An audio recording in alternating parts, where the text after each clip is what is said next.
স্কুলের mid day meal ব্যবস্থা নিয়ে তৈরি হওয়া নানা জল্পনা ও বিতর্কের অবশেষে অবসান ঘটল। নবান্নে আয়োজিত এক বিশেষ কর্মসূচিতে স্পষ্ট করে দেওয়া হলো, ইসকনের খাবারের পাশাপাশি সমস্ত সরকারি ও সরকারি সাহায্যপ্রাপ্ত স্কুলের ছাত্রছাত্রীদের আলাদা করে ডিম পরিবেশন করা হবে।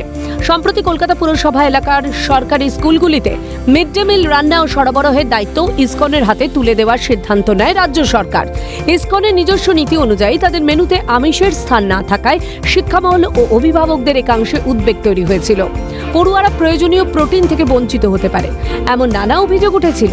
এই সব বিতর্কের জবাব দিয়ে 1 আগস্ট থেকে পাইলট প্রজেক্ট হিসেবে ইসকন তাদের তরফ থেকে উন্নত মানের সাত্ত্বিক, শুদ্ধ ও প্রোটিনযুক্ত নিরামিষ আহার সরবরাহ করবে।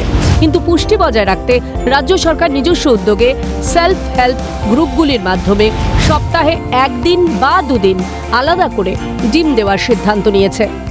পিএম পোষণ মূলত মিড ডে মিলের কর্মসূচি।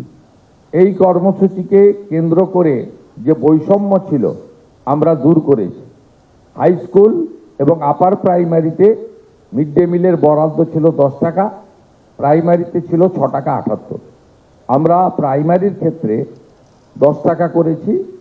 রাজ্য সরকার বাকি অর্থ প্রদান করবে এবং 1 আগস্ট থেকে এটা কার্যকর করা হবে। 1 আগস্টেই পাইলট প্রজেক্ট হিসেবে কলকাতার একটি বড় অংশে ইসকনের দ্বারা মিড ডে মিল বিতরণ হবে এবং ইসকন সাত্ত্বিক, শুদ্ধ, প্রোটিনযুক্ত খাবার পরিবেশন করবেন। তার বাইরেও আমরা এসএইচজি গ্রুপের মাধ্যমে প্রোটিনযুক্ত ডিম আলাদা করে আমরা দেওয়ার ব্যবস্থা করছি, যাতে আমাদের এখানকার ছাত্রছাত্রী বা আগামী দিনের ভবিষ্যৎ তাদেরকে আমরা প্রোটিনযুক্ত সম্পূর্ণ আহার দিতে পারি। মুখ্যমন্ত্রী এদিন ঘোষণা করেন, দীর্ঘদিনের দাবি মেনে মিড ডে মিল রাঁধুনিদের মাসিক ভাতা 2000 টাকা থেকে বাড়িয়ে 3000 টাকা করে দেওয়া হলো।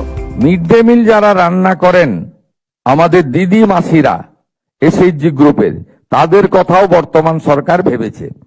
তারা মাত্র 2000 টাকা করে পেতেন, আমরা আগামী মাস থেকে তাদেরকে 1000 টাকা বৃদ্ধি করেছি, 3000 টাকা করে তারা পাবেন। প্রোটিনের সমতা বজায় রাখা এবং ছাত্রছাত্রীদের সামগ্রিক পুষ্টির কথা বিবেচনা করেই অভিভাবকদের অনুরোধে এই সিদ্ধান্ত কার্যকর করা হচ্ছে। এর ফলে নিরামিষ আহারের মান বাড়ার পাশাপাশি ছোটদের খাদ্য তালিকায় প্রোটিনের ঘাটতি মেটানো সম্ভব হবে। বিতর্কের অবসান আর কর্মীদের প্রাপ্য সম্মান, দুইয়ের মেলবন্ধনে রাজ্যের মিড ডে মিল ব্যবস্থায় এক নতুন আশার আলো। নতুন রূপে প্রস্তুত রাজ্যের নতুন মিড ডে মিল। ক্যামেরায় সুরজিৎ প্রামাণিকের সঙ্গে সুদীপ্ত পালের রিপোর্ট, ক্যালকাটা নিউজ।